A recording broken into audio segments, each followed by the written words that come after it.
Hello friends, welcome to agriculture plus. मेरा नाम है शिखर। आज हम पढ़ने वाले हैं टिलेज के बारे में। आज हम जानेंगे टिलेज क्या होता है और ये इनके टाइप्स क्या क्या होते हैं और टिलेज किया क्यों जाता है। ऐसी सारी क्वेरीज को आज हम इस टॉपिक में पढ़ने वाले हैं। चलिए शुरू करते हैं। सबसे पहले हम टिलेज के फादर के बारे में जानेंगे। टिलेज के जो फादर हैं ये हैं जेथरो टुल। ये क्वेश्चन एग्जाम में पूछ लिया जाता है अक्सर, फादर ऑफ टिलेज ये जेथरो टूल है। एक वर्ड और कॉमन वर्ड पूछा जाता है कि टिलेज कौन से वर्ड से डिराइव किया गया है। तो टिलेज हमारा एंग्लो सैक्सन वर्ड से डिराइव किया गया है। ठीक है, ये इसलिए इम्पॉर्टेंट हो जाता है। अक्सर हम लोग जो वर्ड पढ़ते हैं वो ग्रीक वर्ड या फिर लैटिन वर्ड ही जानते रहते हैं, लेकिन एंग्लो सैक्सन वर्ड नया हो जाता है, इसलिए ये पूछ लिया जाता है। अगर हम बात करें टिलेज की डिफिनेशन की, टिलेज मैकेनिकल मैनिपुलेशन होता है सॉइल का विथ किसी भी टूल से इम्प्लीमेंट से। किस लिए किया जाता है? For obtaining conditions ideal for seed generation, seedling establishment and growth of crops. मतलब कि हम टिलेज करते हैं गुड सीड जर्मिनेशन के लिए और उसके सीडलिंग स्टेब्लिशमेंट के लिए और क्रॉप के ग्रोथ के लिए। मेन पर्पस होता है हमारा टिलेज, जिसके लिए हम करते हैं। बाकी और भी बहुत सारे वजह हैं जिसकी वजह से हम टिलेज करते हैं। तो हम नेक्स्ट लाइन पे चलते हैं। बात करें टिल्थ की। टिल्थ पूछ लिया जाता है कभी कभी, टिल्थ क्या होता है। तो टिल्थ फिजिकल कंडीशन होती है सॉइल की, जो कि टिलेज के बाद फॉर्म होती है। मतलब कि आपने फील्ड में कल्टीवेशन कर दिया, टिलेज हो गया इसमें, तो इसकी जो फील्ड की कंडीशन है या फिर इसमें जो पार्टिकल्स हैं, क्लाउड्स हैं, कितने बड़े हैं कितने छोटे हैं, इसको हम कहेंगे टिल्थ। ये होती है फिजिकल कंडीशन सॉइल की। अगर हम एक इम्पॉर्टेंट पॉइंट की बात करें तो टिलेज जो है ये मोर देन 30% कंट्रीब्यूट करता है टोटल कास्ट ऑफ कल्टीवेशन का। मतलब कि हमारा अगर किसी फील्ड में कोई क्रॉप लगाने का कास्ट 100 रुपये आ रहा है, तो इसमें हमारा 30 रुपये सिर्फ टिलेज में ही लग जाएगा। चलिए अब नेक्स्ट स्लाइड पे चलते हैं। बात करते हैं कि एक गुड टिलेज में क्या क्या होना चाहिए। सबसे पहली बात, इसके जो एग्रीगेट्स होते हैं वो ग्रेटर देन 5 मिलीमीटर होना चाहिए डायमीटर में। इरीगेटेड एग्रीकल्चर में एग्रीगेट्स मतलब कि सॉइल के पार्टिकल्स जो टूटे हैं फील्ड में, क्लाड बना है, वो इनका जो डायमीटर है ये ग्रेटर देन 5 मिलीमीटर हो, ये हो। ठीक है, और aggregates greater than 1 to 2 millimetre हो ड्राई लैंड एग्रीकल्चर में। और जब ड्राई लैंड एग्रीकल्चर की बात करें तो यहाँ पे जो क्लाड्स बने वो 1 से 2 मिलीमीटर डायमीटर के हों।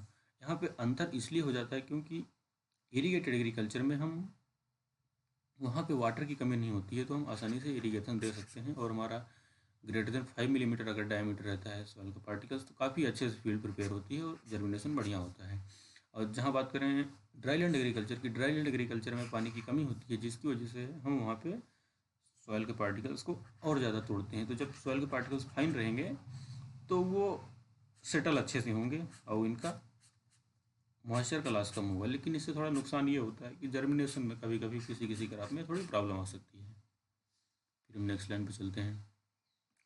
Capillary and non capillary pores are equal. अब कैपिलरी और नॉन कैपिलरी पोर्स क्या होते हैं? कैपिलरी पोर्स मतलब कि मान लीजिए आपका ये सॉइल है, ठीक है, ये फील्ड, ये आपका सॉइल, ठीक है, और इसके अंदर आपका ये जो खाली जगह दिख रही है ना, ये आपकी कैपिलरी पोर है, ठीक है, और ये सॉइल आपका नॉन कैपिलरी में आता है। तो इनका जो रेशियो होना चाहिए वो 1:1 में होना चाहिए, मतलब कि बराबर होना चाहिए। अगर फील्ड में जितना अच्छा एरेशन है उतना ही बढ़िया फील्ड आपका तैयार होगा। अगर हम नेक्स्ट लाइन की बात करें, relative proportion of different size of soil aggregates is known as size distribution of aggregates.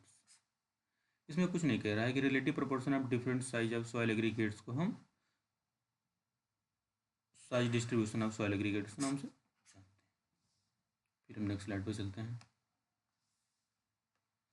Next slide में बात करते हैं टिलेज की नीड क्या है, टिलेज हम करते क्यों हैं, ज़रूरत क्यों है टिलेज करने की, जबकि हमारा 30% कास्ट टिलेज में ही लग जाता है टोटल। तो टिलेज क्यों कर रहे हैं, क्यों करते हैं, इसको देखते हैं।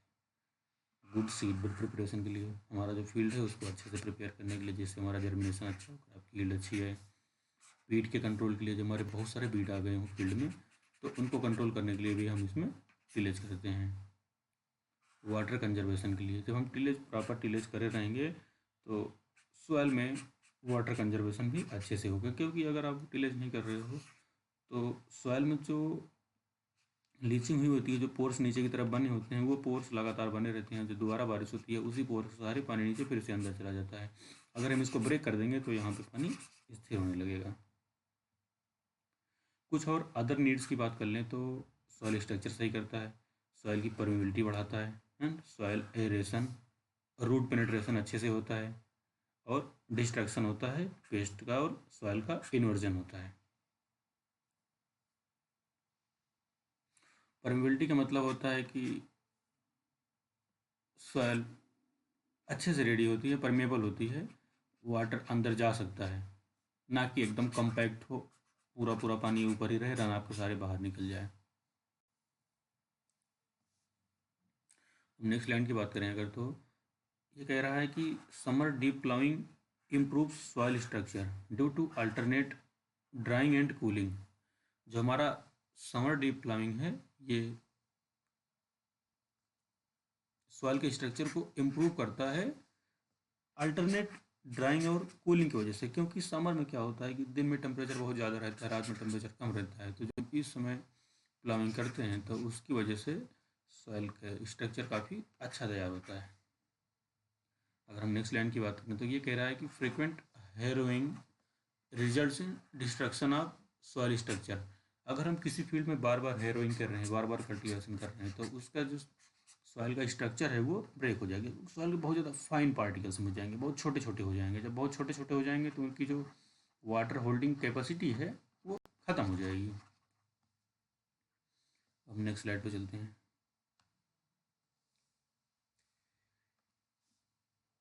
क्या क्या इफेक्ट होता है टिलेज का सॉइल फिजिकल प्रॉपर्टी। सबसे पहले जर्मिनेशन बढ़िया होगा, सीडलिंग का इमरजेंस होगा, और स्टैंड स्टेबलिशमेंट अच्छा होगा। जर्मिनेशन मतलब कि आपका ये सीड है, मान लीजिए इसमें अंकुरण हो गया, जर्मिनेशन हो गया ये, ठीक है।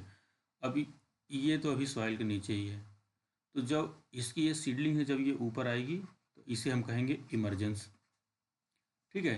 और जब ये काफ़ी दिनों तक रुक रहा है, आपका फील्ड में है, इसे कहेंगे प्लांट स्टैंड, जो कि लास्ट तक टिका रहेगा और आपको फील्ड देगा। इसके साथ साथ नेक्स्ट लाइन की बात करते हैं तो पोर स्पेसेस बढ़ जाते हैं फील्ड में। नंबर ऑफ पोर्स बढ़ेंगे तो वाटर और एयर दोनों बढ़ेगा। सॉइल स्ट्रक्चर अच्छा हो जाता है, बल्क डेंसिटी ठीक होती है, सॉइल का कलर चेंज होता है, सॉइल वाटर, सॉइल टेम्परेचर, ये सारी चीज़ें इफेक्ट करती हैं टिलेज से। अगर हम बात करें नेक्स्ट पॉइंट की, ये पॉइंट कह रहा है कि soil with crumbly and granular clouds are considered as with good structure. ये क्वेश्चन बहुत बार पूछा जाता है एग्जाम में कि क्रम्बली और ग्रेनुलर सॉइल में सबसे अच्छा सॉइल स्ट्रक्चर होता है। क्वेश्चन इस तरीके से आता है कि क्वेश्चन है द गुड सॉइल स्ट्रक्चर, तो ऑप्शन में अगर आपका क्रम्बली एंड ग्रेनुलर दिया गया है तो आप इसको टिक कर सकते हैं।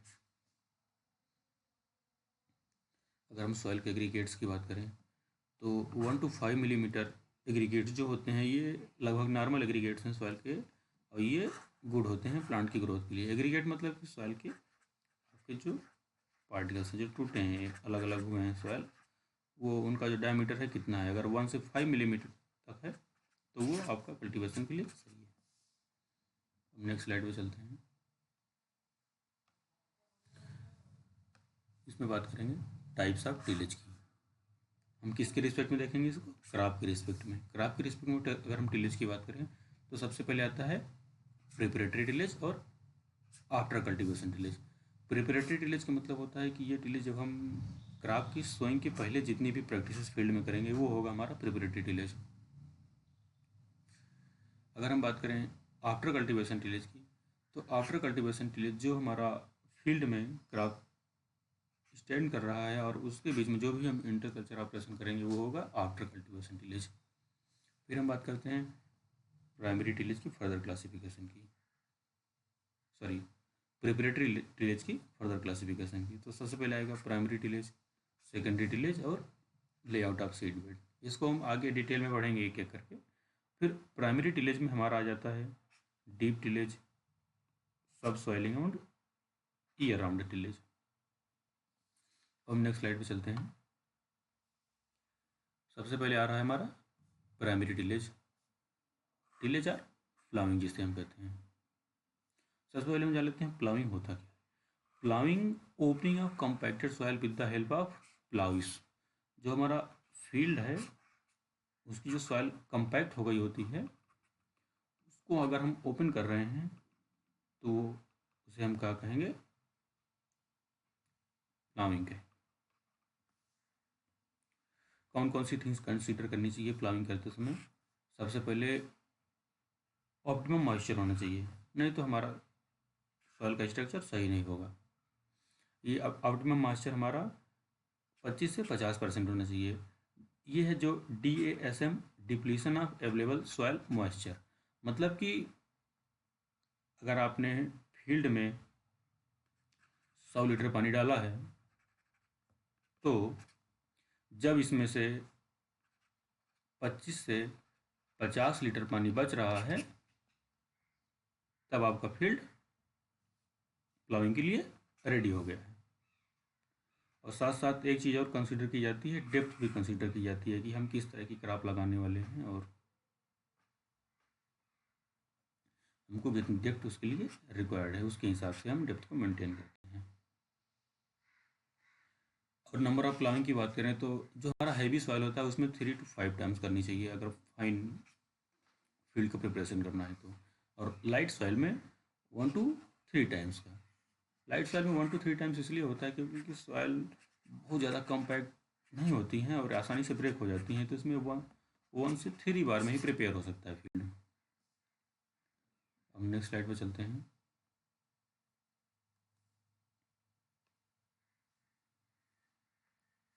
सूटेबल प्लाउज की बात करें तो सबसे पहले हमारा आता है मोल्ड प्लाउ, जो कि ये ट्रैक्टर ड्रान है। इस ये डीप प्लाविंग करता है, साथ साथ इन्वर्जन भी करता है। इन्वर्जन मतलब कि सॉइल को पलटता है। जैसे कि मान लीजिए आपका ये फील्ड में और ये मोल्ड प्लाउ चल रहा है तो ये जो यहाँ की सॉइल है इसको पूरा पूरा पलट देगा। इसमें जो प्लेट लगी होती है वो इस तरफ आगे की तरफ इसे फेंकती रहती है मिट्टी को, तो ये पूरा पूरा पलट जाता है। 2-3 प्लेटें लगी होती हैं और वो मिट्टी को आगे की तरफ फेंकती रहती हैं तो सॉइल पूरा पलट जाता है। तो नीचे की मिट्टी ऊपर आ जाती है और ऊपर वाली मिट्टी नीचे चली जाती है। इसी तरीके से मोल्ड प्लाऊ है, ये कि एनिमल ड्रान है। ये क्या किस काम के लिए यूज़ किया जाता है? मेन्योर और फर्टिलाइजर के इनकॉर्पोरेशन के लिए। इनकॉर्पोरेशन मतलब कि मिलाने के लिए यूज़ किया जाता है और प्लांट रेसिड्यू को मैनेजमेंट के लिए यूज़ किया जाता है। मान लीजिए कि आपकी फील्ड में फर्टिलाइजर मेन्योर डाल दिया गया है या फिर फर्टिलाइजर स्प्रे किया गया है, सॉरी फर्टिलाइजर को ब्रॉडकास्ट किया गया है, तो आप इसको मोल्ड प्लाऊ के थ्रू सॉइल में अच्छे से मिला सकते हैं। फिर हम बात करते हैं डिस्क प्लाऊ की। डिस्क प्लाऊ हमारा कटिंग ऑफ क्रीपिंग और स्प्रेडिंग ग्रासेस और साथ साथ इन्वर्जन भी करता है। डिस्क प्लाऊ हमारा जो क्रीपिंग ग्रासेस होती हैं, क्रीपिंग मतलब कि फैलने वाली बहुत ज़्यादा, हाँ, बहुत दूर तक स्प्रेड करती हैं, उनके मैनेजमेंट के लिए, उनको कटिंग के लिए डिस्क प्लाऊ और साथ साथ इन्वर्जन भी करता है। ये ऐसी फील्ड्स के लिए डिस्क प्लाऊ यूज किया जाता है। फिर हम बात करते हैं कंट्री प्लाऊ की। कंट्री प्लाऊ हमारा मल्टीपर्पज़ प्लाऊ है, ये सारे काम करता है, इतने ऊपर दिए गए हैं, लेकिन इसलिए इन्वर्जन नहीं करता है, मतलब सॉइल को पलटता नहीं है। कंट्री प्लाऊ सिर्फ एक वी से फरो बनाता चला जाता है और दोनों तरफ मिट्टी पलटता हुआ आगे बढ़ता जाता है। फिर हम नेक्स्ट चलते हैं।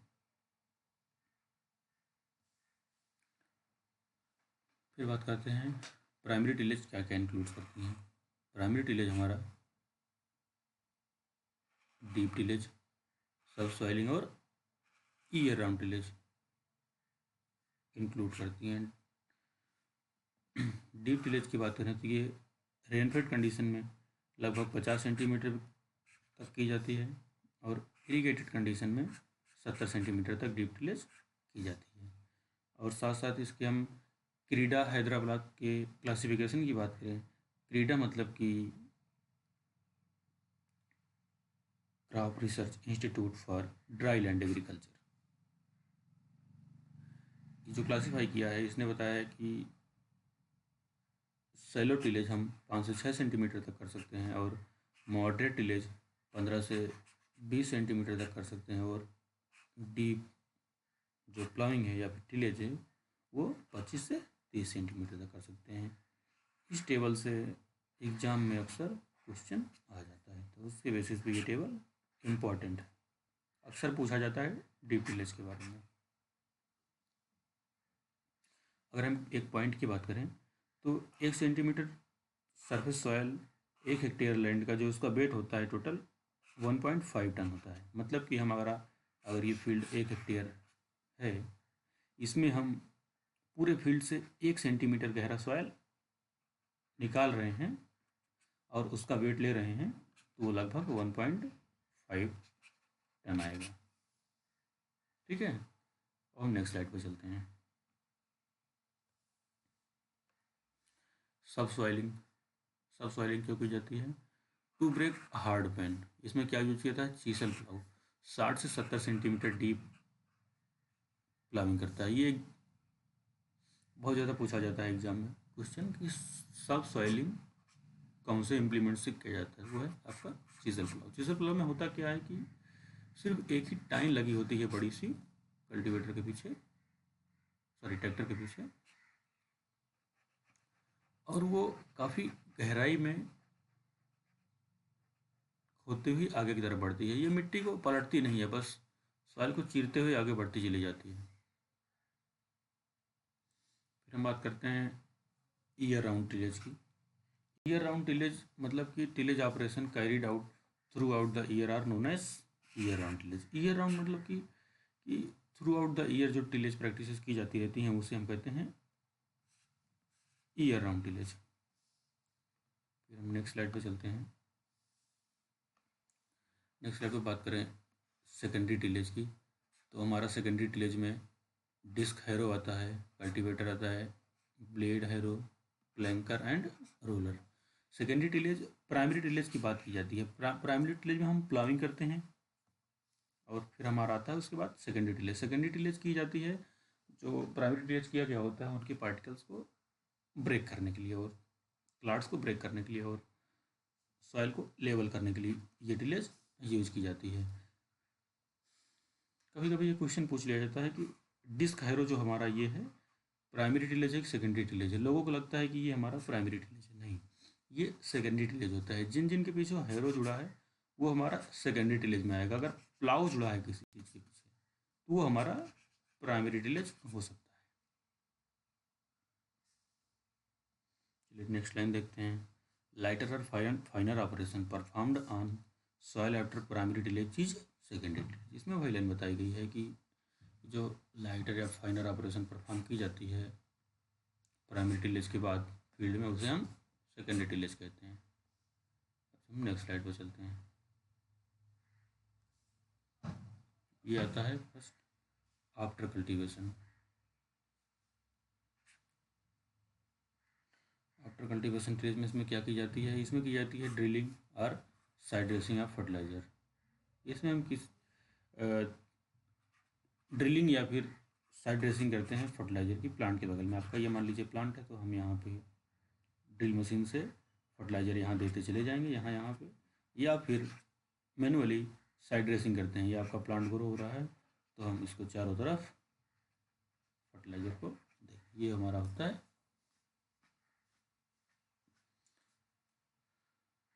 Side dressing. इसमें और क्या क्या होता है आफ्टर कल्टीवेशन में? Earthing up and inter cultivation. Earthing up मतलब कि हमारा बंडर रीड्स बनाने के लिए, ये सब भी चीज़ें करने के लिए बहुत सारे इम्प्लीमेंट्स आते हैं, तो ये हमारा आफ्टर कल्टीवेशन में आ जाता है। नेक्स्ट लाइन में बात करते हैं कि क्लोजिंग डीप क्रैक्स इन डीप सॉइल। अगर हम बात करें कि क्रैक्स की ब्लैक सॉइल में क्या होता है, ये अक्सर ब्लैक सॉइल में होता है। ब्लैक सॉइल में जब मॉइस्चर ख़त्म होता है तो उसमें बहुत क्रैक्स आने लगते हैं, तो क्रैक्स की वजह से अंदर का जो मॉइस्चर होता है वो भी एवोपरेट होने लगता है, तो इसको भी ब्रेक करने के लिए हम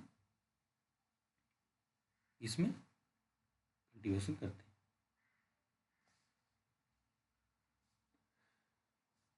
अगर हम आफ्टर कल्टीवेशन में बीट कंट्रोल की बात करें तो वर्किंग ब्लेड हैरो से या फिर रोटरी होई से बीट कंट्रोल कर लेते हैं। अब नेक्स्ट स्लाइड पे चलते हैं। नेक्स्ट स्लाइड में हमारा टिलेज इम्प्लीमेंट आता है। टिलेज इम्प्लीमेंट में कौन कौन से हैं? Primary tillage implement, secondary tillage implement, implement for layout of seed bed, sowing implements and inter cultivation implements. ये सारे इम्प्लीमेंट्स हैं टिलेज के। इसको हम नेक्स्ट देखने वाले हैं कौन कौन से आगे हैं। अब नेक्स्ट बात कर रहे हैं यहाँ पे प्राइमरी टिलेज इम्प्लीमेंट्स की। इसमें कौन कौन सा यूज़ किया जाता है? Primary tillage implement plough use किया जाता है, wooden ploughs, iron or, inversion plough and special purpose plough, ये सारे प्लाउस प्राइमरी टिलेज के अंदर आते हैं। फिर हम नेक्स्ट बात करते हैं वुडन प्लाउ और इंडिजिनस प्लाउ की बात करें तो ये क्या करता है कि वी शेप में फरोस ओपन करता है और ये साथ साथ कोई इन्वर्जन नहीं करता है। ये क्वेश्चन जेआरएफ में आया था कि जो कंट्री प्लाउ है उसका शाफ्ट कितना लंबा होता है, तो ये करीब 2.5 से 3 मीटर होता है। कंट्री प्लाउ कुछ इस तरीके से होता है, आगे इसमें टाइन लगी होती है, वो सॉइल का इन्वर्जन दोनों तरफ से करती है। नेक्स्ट पॉइंट की बात करें, सॉरी सॉइल का इधर आधा सॉइल इधर फेंकती है, आधा सॉइल इधर, इसमें इन्वर्जन नहीं होता है। नेक्स्ट लाइन की बात करें तो wetland plough is smallest of wooden plough. Wetland plough है ये सबसे छोटा प्लाउ होता है वुडन प्लाउ में। अगर बात करें तो ये लगभग 0.1 हेक्टेयर एरिया कवर करता है 8 आवर्स में।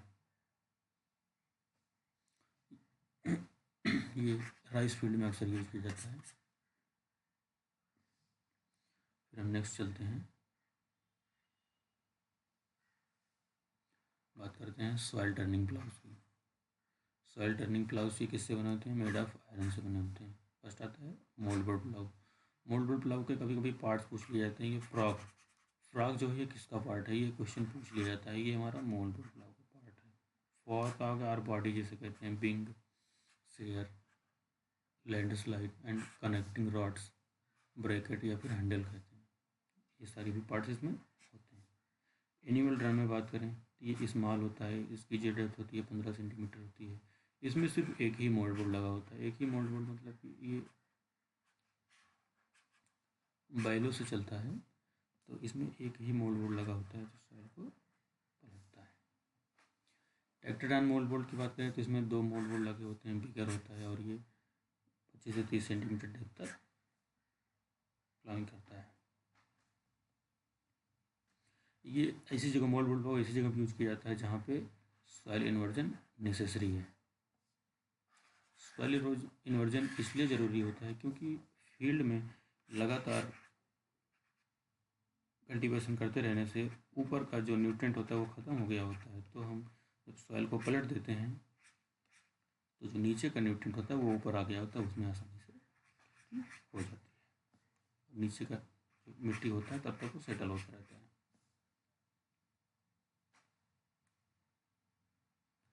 नेक्स्ट लाइन की बात करें, विक्ट्री प्लाउ आता है। Victory plough is a animal drum mould plough with a short shaft.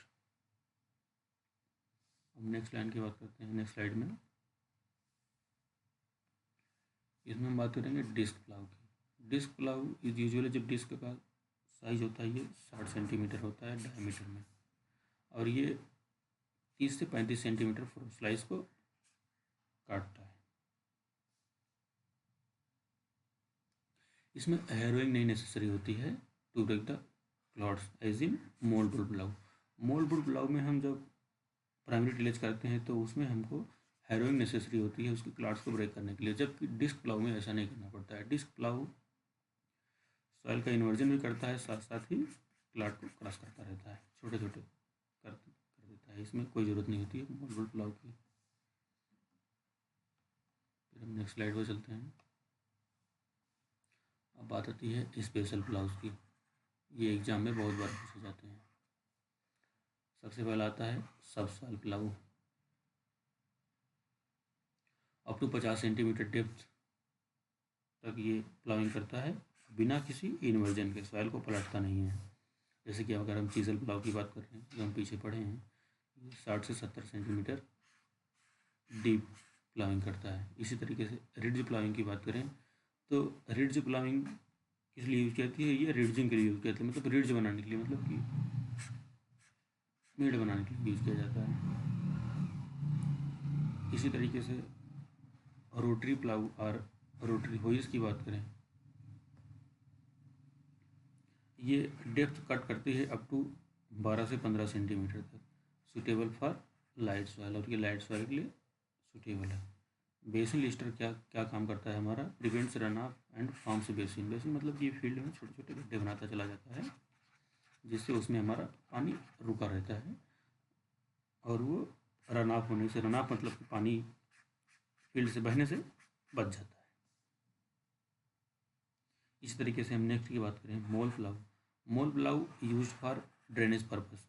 कोई कोई ऐसी फील्ड होती है जहाँ पे ड्रेनेज की काफ़ी प्रॉब्लम होती है, तो वहाँ पे हम मोल प्लाऊ का यूज करके ड्रेनेज कराते हैं। तो क्या करते हैं, फील्ड में काफ़ी गहरा प्लाउइंग कर देते हैं, चिजल प्लाउइंग की तरह, तो उससे हमारा पानी नीचे की तरफ चला जाता है।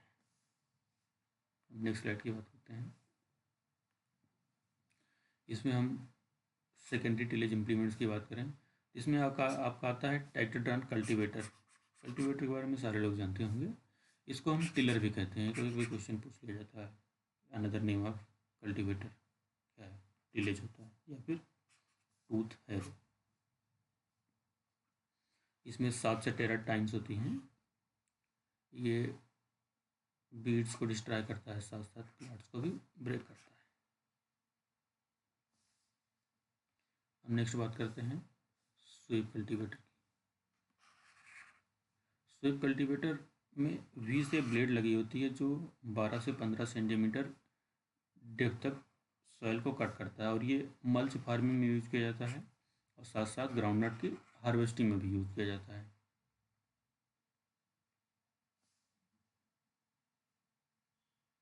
मल्च फार्मिंग का मतलब होता है कि मल्चिंग, कवर करना सॉइल से, सॉइल को ही कवर करना प्लांट के साइड में या फिर किसी और तरीके से।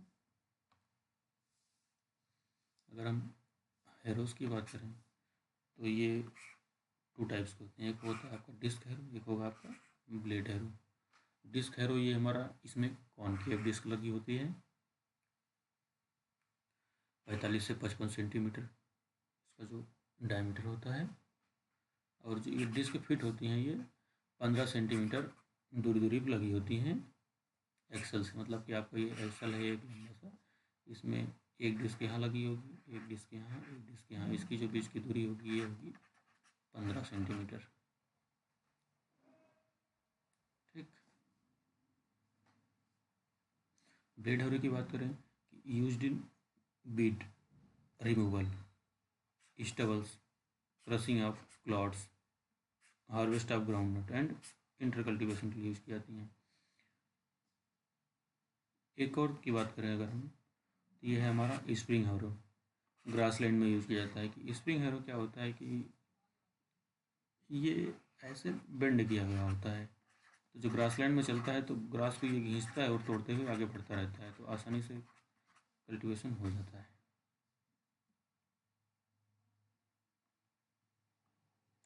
नेक्स्ट स्लाइड पे चलते हैं। इसमें हमारा है प्लैंकर या फिर जिसे हम कहते हैं रोलर। प्लैंकर में क्या होता है कि वुडन बीम होती है 2 मीटर लेंथ की। ये जो क्लाड्स होते हैं फील्ड में उनको ब्रेक करने के यूज में लाया जाता है आफ्टर कल्टीवेशन या फिर कल्टीवेशन से पहले, ऐसी नीड हो फील्ड में। और साथ साथ used in micro levelling and slide compaction necessary after sowing. Sowing के बाद थोड़ा सा कंपैक्शन भी नेसेसरी होता है फील्ड में, जिससे कि ज़्यादा एरेशन ना हो फील्ड में और सीड का जर्मिनेशन अच्छे से हो। अगर हम रोलर की बात करें तो रोलर भी यूज किया जाता है crush hard clods and compact soil in seed rows. मतलब कि ये हमारा सीड रो है, यहाँ हमने सीड लगाया है, रख दिया है। तो इन जो जगह बच रही हैं इन लाइनों को ये क्लाड क्रशर या फिर रोलर कह सकते हैं इसे, यहाँ पे इसको कंपैक्ट कर देता है, जिससे हमारा मॉइस्चर क्लास कम से कम होता है। फिर हम नेक्स्ट स्लाइड पे चलते हैं। फिर आता है implements for layout of seed bed. कौन कौन से इम्प्लीमेंट है लेआउट के सीड बेड के लिए?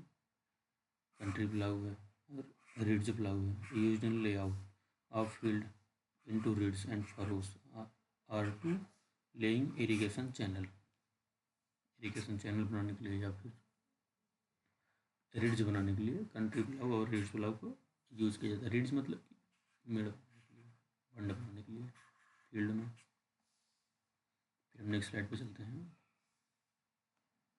नेक्स्ट स्लाइड में अगर हम इम्प्लीमेंट्स की बात करें जो सोइंग के लिए यूज़ किए जाते हैं, सबसे पहले प्लाऊ यूज़ किया जाता है या फिर सीड ड्रिल यूज किया जाता है। प्लाऊ हमारा जो कंट्री प्लाऊ है वो फरो ओपन करता चला जाता है और उसके पीछे हम सीड डालते चले जाते हैं, और जब वो नेक्स्ट फरो ओपन करता है तो पहले फरो को मिट्टी ऊपर गिरती रहती है, वो बंद हो जाती है। इसी तरीके से कंटिन्यू चलता रहता है ये प्रोसेस। साथ साथ इसके साथ साथ ही सीड ड्रिल आ जाता है। सीड ड्रिल में भी मैकेनिकल सीड ड्रिल, बहुत सारे सीड ड्रिल आ गए हैं, उससे आसानी से बुवाई हो जाती है। कंसिस्ट ऑफ वुडन बीम और आयरन बीम। एक बड़ी सी ट्रैक्टर के पीछे कल्टीवेटर की तरह बड़ी सी बीम लगी होती है, इसमें सीड भरा गया होता है, एक पाइप से नीचे कनेक्टेड रहती है। आगे इसी के साथ साथ टाइन्स भी जुड़ी होती हैं, वो टाइन्स फील्ड को रोज़ बनाती रहती हैं, उसमें सीड पड़ता रहता है। और 3 to 6 टाइन्स लगी होती हैं, कहीं कहीं ज़्यादा टाइन्स लगी होती हैं। अगर हम नेक्स्ट स्लाइड में पढ़ रहे हैं फिर से, ये है हमारा फर्टिकम सीड ड्रिल। फर्टिकम सीड ड्रिल मतलब कि फर्टिलाइज़र के साथ साथ सीड ड्रिल भी डालता है। ये दो काम करता है, मल्टीपर्पज़ है। मतलब कि इसमें जो बीम लगी होती है पीछे, एक में आपका सीड भरा है और इसी के बगल में कनेक्टिंग बीम लगी होती है दूसरी, इसमें हमारा फर्टिलाइज़र भरा होता है। सीड और फर्टिलाइज़र से दोनों में एक एक पाइप निकली होती है, नीचे दोनों पाइप एक साथ जाके मिलती हैं और टाइन्स के साथ साथ ही हो जाती हैं, और टाइन्स नीचे आके फरो बनाती रहती है। दोनों में से फर्टिलाइज़र और सीड गिरता रहता है। 5 centimetre away from the seed rows for effective utilization of fertilizer. ये लाइन कहती है कि अगर इफेक्टिव यूटिलाइजेशन चाह रहे हैं फर्टिलाइज़र का तो 5 सेंटीमीटर अवे फर्टिलाइज़र गिरे सीड से, तो क्या किया जाता है उसके लिए? तो जो सीड की पाइप होती है थोड़ी ऊपर कर दी जाती है और फर्टिलाइज़र वाली पाइप नीचे डाल दी गई होती है। तो जब फरो ओपन होती है तो जस्ट उसके नीचे फर्टिलाइजर गिरता है तो हल्की फुल्की ऊपर से मिट्टी आ जाती है, तो उसके ऊपर से हमारा सीड गिरने लगता है। नेक्स्ट स्लाइड पे चलते हैं।